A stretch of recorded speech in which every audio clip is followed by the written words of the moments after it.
certo? Bom, então nós vamos no YouTube? No YouTube. Então agora nós vamos também aqui pelo YouTube cobrir aqui a nossa participação, né? Participação do Rubens, aqui no programa Alô Cidade. Muito obrigado a você também pelo carinho, pela sintonia. Você que está acompanhando a difusora de Floriano nesta manhã. Deixa eu ver logo aqui, Carlos. A qualidade do som para ele aqui. Bom dia. Aqui, Rubens. Bom dia, Rubens. Bom dia. Tudo ok? Deixa eu ver aqui, deixa o Carlos. Tente logo deixar aqui no jeito para o microfone do Rubens. Bom dia. Bom dia. Agora tá beleza, Carlos? Bom dia, Rubens. Bom dia. Só testando aqui os nossos microfones. Que eu estou aqui ao lado do Rubens, gente. Estou de máscara e o Rubens também. Né? E com isso, se tiver alguma dificuldadezinha em termos de voz, você dá para entender o porquê, né?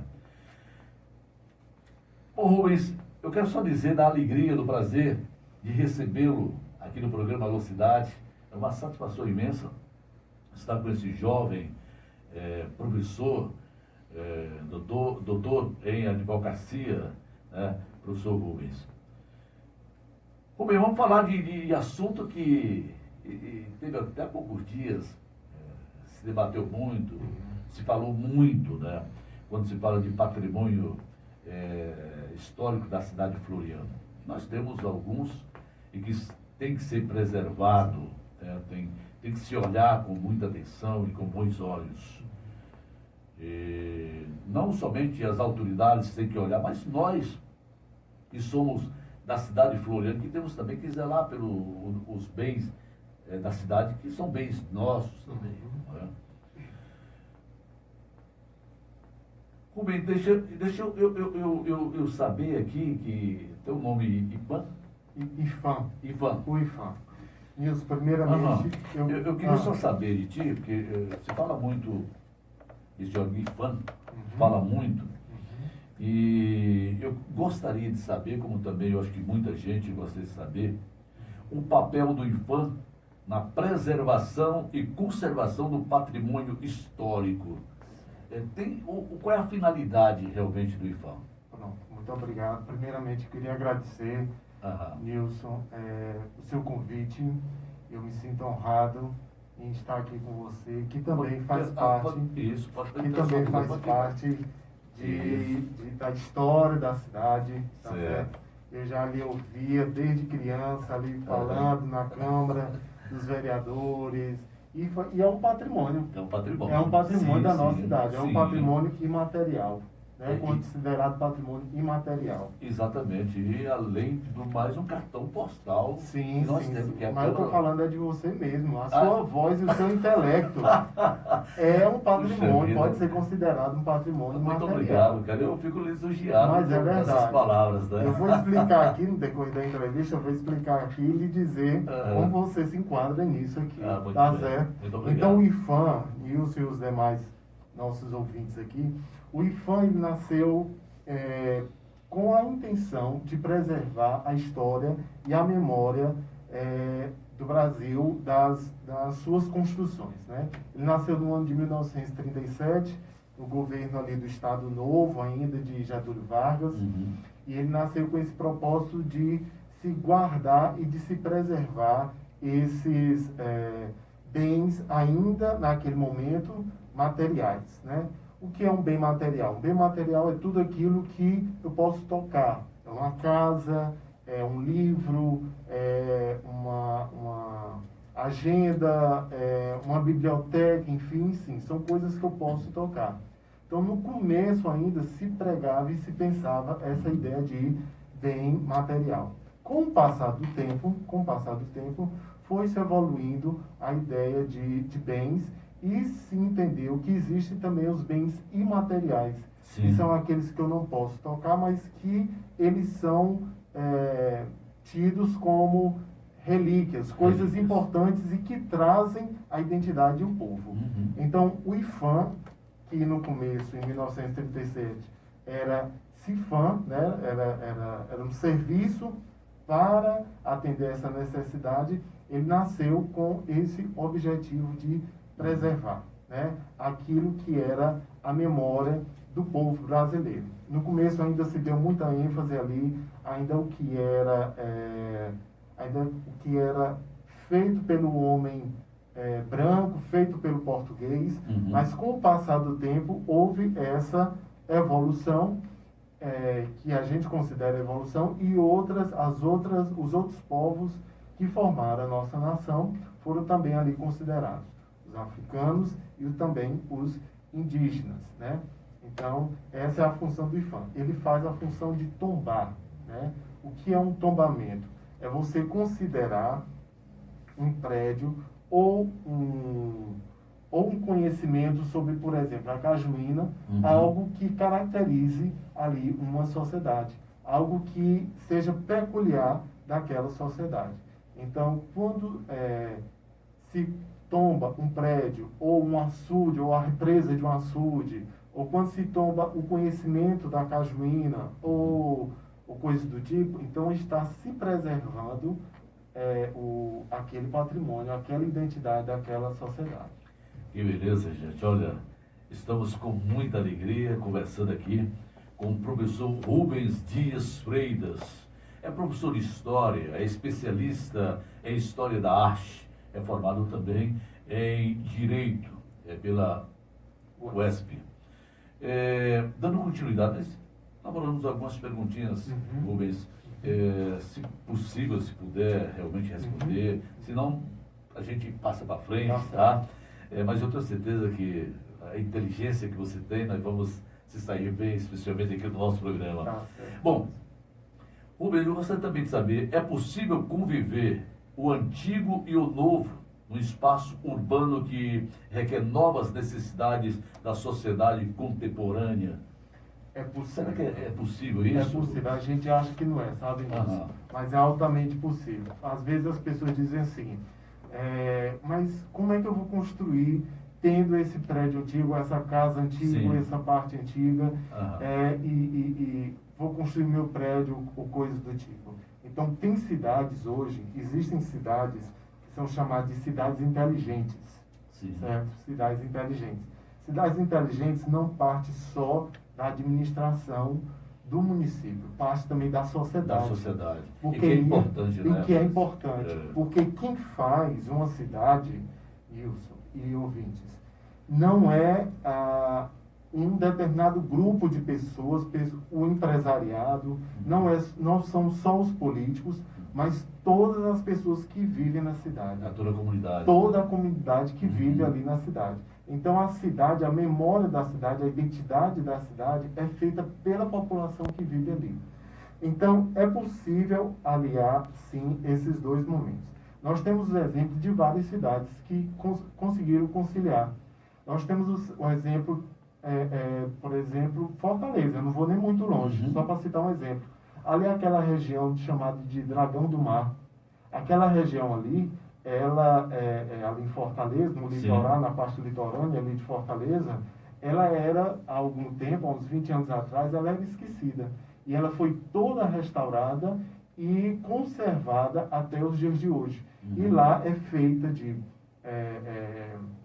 prédios antigos, é feito também, e foi harmonizado tanto prédios antigos quanto também estruturas modernas.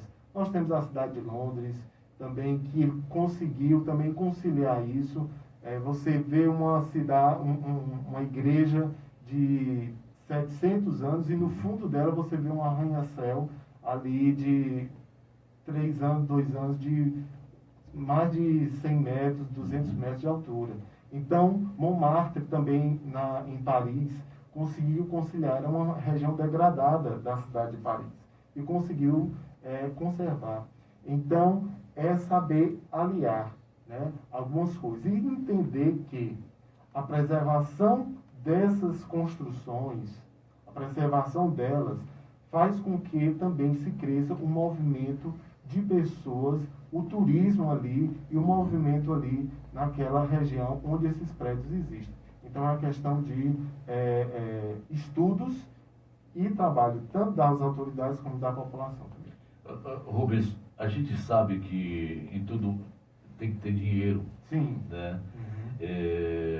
Mas existe dinheiro para financiar essas reformas arquitetônicas? Existe dinheiro ou é importante que, além do poder público, mas o empresariado que possa também estar presente nesse momento, Rubens? Sim, ó, é o seguinte, tem uma coisa que não é muito bem entendida e explicada por meio da população, é a questão do tombamento. Às vezes as pessoas acham que o IPHAN vai tombar, ou algum órgão estadual, municipal vai tombar e vai ter dinheiro para aquilo. Não é necessariamente que o Estado vai ter que bancar a reforma, mas ele dá um incentivo, né? Existe um incentivo. O dono do imóvel, né, que vai fazer a reforma de forma voluntária, ele pode ter descontado no seu imposto de renda até 80% olha a do imposto de importância. renda. A Até 80%. E tem pessoas que às vezes nem sabem disso. Nem né? sabe disso. Mas o que o IPHAN preserva mesmo? O que o IPHAN preserva? O IPHAN, ele faz o quê? Ele faz o papel de preservar, de dizer que aquele prédio é tombado. Se ele é tombado, qualquer reforma que for ser feita nesse prédio tem que passar por uma avaliação anterior para ser. E existem alguns recursos também que podem ser dados ali pelo governo federal, municipal ou estadual, dependendo do bem, né? Então, existem prefeituras, por exemplo, Nilson, só para concluir essa parte, que incentivam com a redução ou com total cancelamento ali da taxa do IPTU, do proprietário. Então, existem cidades que já incentivam as pessoas a manterem aquelas casas ou construírem casas padronizadas, como as casas da região sul do Brasil, com incentivo de fiscal de não taxar essas pessoas com IPTU ou coisa do tipo. A cidade de Floriana, há poucos dias, se comentou muito com respeito a um prédio histórico, ali na rua São Pedro. Estamos falando de Floriano, gente. No caso de Floriano, em virtude do impedimento assim, das herdeiras, vamos falar daquele prédio lá, o que poderíamos ter feito, Rubens? Já que teve aquele impasse, se esperou muito tempo que fosse decidida alguma coisa, nada foi decidido e terminou vindo realmente abaixo aquele prédio. Olha, aquele prédio ali, se a gente for levar em consideração o nosso papel como sociedade, nós erramos muito. Sim. Nós, como florianenses, nós erramos. Porque a gente viu ao longo dos anos aquele prédio sendo, se desgastando e a gente não tomou uma atitude. E aqui é onde entra uma informação super importante, Nilson. E eu queria que todos prestassem muita atenção. Todo e qualquer cidadão, seja florianense, piauiense, brasileiro, até na circunscrição do Brasil, Sim. Todo e qualquer cidadão, ele pode pedir ao Ministério Público para intervir num prédio como esse.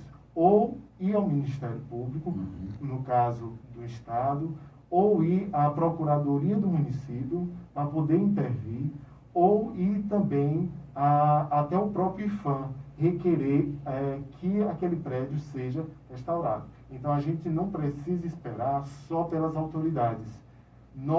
Eu, um simples professor, ali no meu cantinho, posso chegar e requerer aquilo ali. Existem 3 formas de se fazer esse tipo de requerimento. Existe a compulsória, que é quando o próprio Instituto, o IPHAN, ou a própria autoridade diz, independente do dono da propriedade querer a reforma, ele chega lá e faz a reforma. Existe a de ofício, que é ainda com a negociação ali com o proprietário, e existe também a que é pelo próprio proprietário, né? Ali com o auxílio do IPHAN também. Pois é, temos também, temos chamado também a atenção, o sobrado Calixto Lobo, que fica ali na Avenida Getúlio Vargas, que também é muito antigo, né? Eu sei que os familiares, de vez em quando, mandam fazer uma reforma, mas sempre é bom estar antenado ali com aquele edifício, né? Sim, sim. Para que continue preservado, Sim. né? Para a existência, Sim. continuar a existência daquele prédio. Então, os familiares, herdeiros ali daquele sobrado, é bom que fique sempre atento, né? Com certeza. Uma coisa muito importante que você colocou aí, Nilson, é a questão dessa atenção. Esses prédios, esse prédio, infelizmente, que veio a cair, da família Masvade, ele só caiu porque não tinha ninguém habitando nele. Sim, não tinha ninguém utilizando ele. Sim. E a pessoa, quando ela habita, quando dá uma utilidade, um bem social, uma função social para o prédio, ele tem um sentido, ele vai estar sofrendo sempre intervenções. É porque as pessoas estão lidando ali, né, militando ali dentro e estão realmente atentos do que está acontecendo. Tem que ter cuidado, justamente. É verdade. Então, no caso desse prédio do Calixto Lobo, parece que tem lojas embaixo, eu não sei se na parte de cima funciona alguma coisa, mas na parte de baixo tem lojas. E eu creio que existe uma conservação. E eu só queria abrir aqui um parênteses com um detalhe muito importante. Sim. Existe aqui em Floriano um comportamento muito errado, e eu queria chamar a atenção aos empresários para que eles pudessem ter a sensibilidade de se preservar as fachadas dos prédios históricos de Floriano. Muito bem. Tem muita placa cobrindo detalhes importantes da fachada dos prédios de Floriano. A gente vê ali da Eurípides de Aguiar até toda a parte mais central ali da cidade, placas cobrindo detalhes. Até a data, né, de quando foi construção. Tá certo? Tem um prédio que tem, eu não vou citar aqui, mas é só para as pessoas terem uma noção, tem um prédio que esconde letreiros árabes. Que foi feito ali na base do cimento, tudo. Então, é uma coisa que tem que ter uma sensibilidade, porque tira a beleza, a característica e a excepcionalidade das construções. É verdade.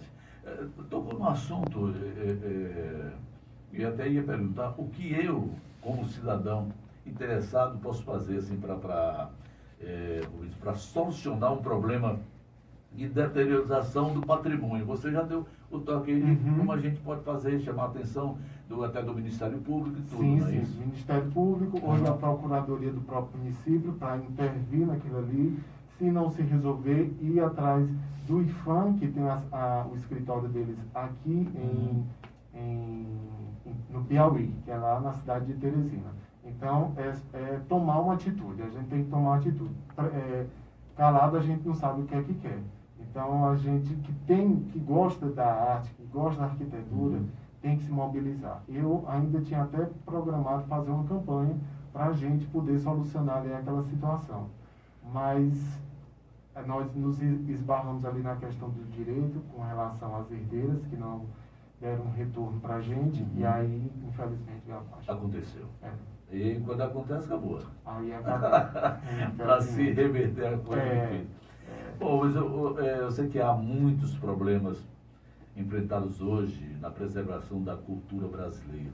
São muitos problemas, né, Rubens? E isso é triste também para a cultura brasileira. Sim, sim, sim. Hoje, inclusive, de 2015 para cá, a gente tem visto muito o regresso que a nossa cultura tem sofrido, né? E a gente tem se preservado muito a cultura de massa. E a cultura de massa, o que é? É muito o carnaval, é muito festas muito populares que dão um rendimento maior. Mas esquecendo as pessoas, e tanto a população como algumas autoridades, que coisas típicas atraem também. Festejos antigos, comportamentos de festas e festejos antigos, como o carimbó, como Bumba Meu Boi, que eu via e ainda cheguei a ver na Eurípides de Aguiar nos anos 80, quando eu era criança, o boi bumbá, né? O Bumba Meu Boi andando ali, alguém de baixo, eu tinha medo, tudo. Mas aquilo ali fica na memória da criança e a gente não vê mais. É verdade. E isso tem se perdido. Isso é cultura, isso cultura forte. E cultura forte. Cultura raiz mesmo, cultura raiz. E isso não se perde, não é por causa da tecnologia, não. A tecnologia, ela avança ainda mais isso. Ela expande ainda mais isso. As pessoas querem ver isso, né? Esse tipo de comportamento. Até alguns anos atrás, a gente não conhecia, por exemplo, eu nunca tinha ouvido falar do boi de Parintins. E hoje, ali no Amazonas, né? Sim, sim. E hoje todo mundo participa e vê e quer conhecer aquele lugar e aquela festa. Pois é, Rubens, há poucos dias, eu não sei se você teve a oportunidade de ver, foi colocado um vídeo pelo nosso querido amigo, meu maninho Nilson Ferreira, com o seu mano Luiz Ferreira, mostrando uma festividade que a Rádio Difusora criou, foi a Rádio Difusora que criou em 1980, quando nós fizemos, eu como apresentador e a Nazaré Silva como apresentadora, do maior evento cultural estudantil que eu já conheci, o maior festival de cantores estudantil que essa emissora fez. Em 1980 nós fizemos o primeiro grande festival ali no Industrial São Francisco de Assis. Fizemos 10 anos de festival, de 80 a 90. E a rádio achou por bem dar um tempo, e começou a promover festas e grandes festas na época do aniversário da Rádio Difusora. E aí parou-se o festival e um ano em 1999, isso mesmo, o nosso querido repórter Renato Costa me chamava a atenção e me perguntava se não seria possível nós retornar, reviver grandes momentos do festival, voltando a fazê-lo. Eu digo, Amarelinho, será que o estudante vai absorver a ideia de 1980? Estamos em 1999. Será que esse estudante vai absorver? Ele dizia, Wilson, vamos testar, vamos ver como é que vai ser. E nós reativamos o Festival de Cantores Estudantil. Eu, Amarelinho, um cara que me deu muita força para o retorno do festival, com a minha família, meus meninos, a minha esposa Fátima foi muito dedicada também nessa época. E nós fizemos mais ou menos 12 festivais de 99 a 2002, 2012, parece que foi assim. Eu sei que nós fizemos mais 12 anos de festival, onde muitos artistas, onde abriu-se janela para alguns novos valores que hoje nós temos aí, arrebentando, cantando, ganhando dinheiro, conquistando seu espaço. Dizia-se que era o maior festival de cantores, o maior evento cultural de estudante da cidade. E foi. Quando a gente, não sei se você vai ter a oportunidade de ver ainda esse vídeo, filas e mais filas. Você subia para o Estádio Tiberão a pé, que você via aquela multidão de gente indo para o Estádio Tiberão. Nunca se viu o Estádio Tiberão tão lotado quanto foi quando da realização daquele festival. É maravilhoso. Infelizmente nós deixamos de fazê-lo, até muita gente tem me chamado e pedido que retornássemos com aquele festival. Não pela beleza que era o festival, porque era muito bem feito, muito bem organizado, mas que estava dando oportunidade a valores, a pessoas que nunca pegaram no microfone para cantar, e dali começavam, como a gente tem grandes exemplos aí do festival, como Yuri Barros, como Tom Kleber, como Francis Lopes, exatamente, a Dani Melody, o Frank, aliás, o Eduardo, de Frank Eduardo. São alguns nomes que eu não gosto de citar sempre, porque eu termino esquecendo nomes maravilhosos, que passaram pelo Festival de Cantores Estudantil. Eu só acrescentei isso aqui, já que nós estamos falando de cultura, e muita gente perguntando por que a gente deixou. Nós deixamos de fazer porque nós não tivemos mais o incentivo.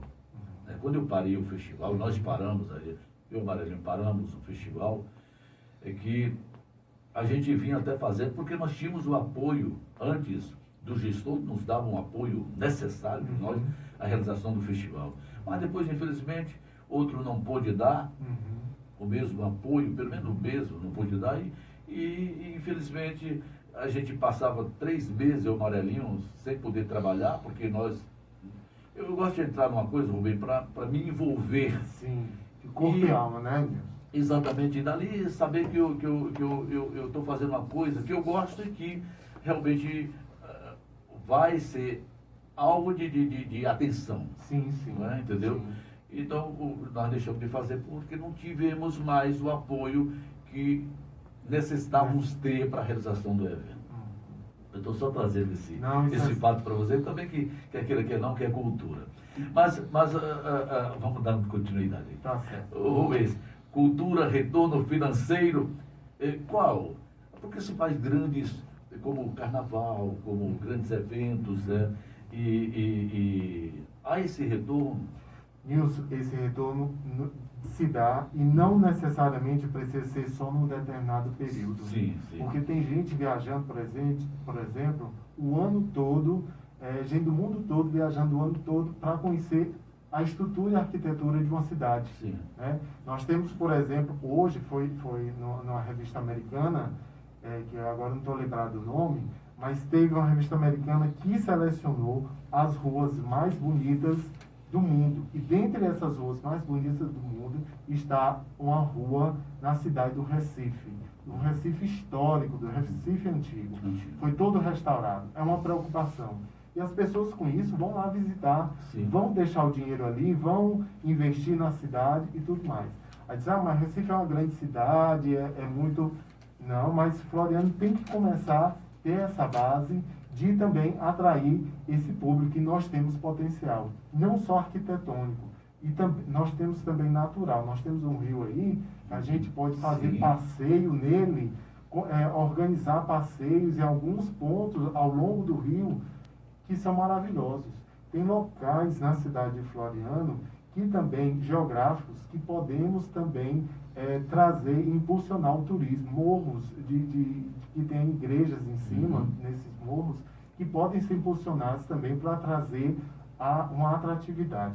O que você falou, Nilson, sobre o seu festival, e que eu queria falar aqui também, sobre a questão da afetividade e da memória. A partir do momento que o prefeito, o governador, o presidente da República, mas em especial aqui em nossa cidade, a partir do momento que ele faz uma avenida, como tem sido feito, como foi feito aqui a da galeria, que eu esqueci agora o nome daquela avenida, a partir do momento que se faz aquilo ali, as pessoas criam uma afetividade. A avenida é muito bonita. Então se cria uma afetividade, um contato com a cidade. As pessoas não ficam só dentro de casa.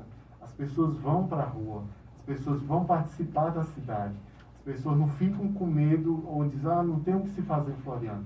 Tem uma avenida bonita, tem uma praça bonita, tem um lugar para visitar aqui e acolá, que é gostoso na cidade. Isso eu vou criando laços com a cidade. Por exemplo, eu fui estudante do colégio do Candará de Santa Joana d'Arc. Se um dia, Deus me livre, aquele colégio vier a desabar ou fizer outra coisa ali, eu vou perder minha identidade com a cidade. É verdade. Eu vou perder minha afetividade com a cidade. Então, o seu festival criou na memória das pessoas uma época. O festival que você organizou junto com a Amarelinho. Então, isso cria laços entre as pessoas e entre a cidade. Então, isso é a afetividade. Pois é, Rubens, só para esclarecer bem, eu gosto sempre de as coisas mais bem esclarecidas. Eu quero dizer, gente, que o Festival de Cantores Estudantil, repito que eu disse no início da nossa, quando eu citei, esse festival foi criado em 1980 pela Rádio Difusora de Floriano, tendo como apresentadores a Nazaré Silva e o Nilson Feitosa. Quem comandou realmente o festival foi o Zé Antão, José Antônio Duarte Reis. Como data de aniversário da Rádio Difusora, sempre teve o festival. Só depois que a rádio desativou o festival, não quis mais fazer, que eu e o Amarelinho tivemos, o Amarelinho principalmente, a ideia de retornar, para termos novamente o festival, que foi em 1999. Rubens, tem uma outra, só para encerrarmos aqui, são 9 horas já, mais rapidinho aqui. muita gente pergunta, poxa vida, a cidade está sendo pavimentada, asfalto aí para toda a cidade, tudo. Muitas ruas estão sendo asfaltadas, que é realmente um espetáculo, uma beleza para nós, Sim. que conduzimos veículos. Necessário, Então, né? é necessário para toda a cidade. E tem um setor ali, que é a Avenida Esmaragdo de Freitas, Esmaragdo de Freitas, que pega que pega o Espaço Cultural Maria Bonita. Terminal turístico. Exatamente. Ali não tem asfalto e as pessoas sempre comentam que é uma dificuldade danada para transitar ali com o veículo e tudo. E por que que a municipalidade, o gestor não faz aquela parte de asfalto até chegar lá no outro para complementar? Mas o professor Rubens vai trazer, quem sabe, uma resposta para a gente. Porque eu estou falando, gente, estamos aqui com muito prazer, repito, estamos ao lado desse jovem, né, inteligente, professor Rubens Freitas, que também é advogado, gente.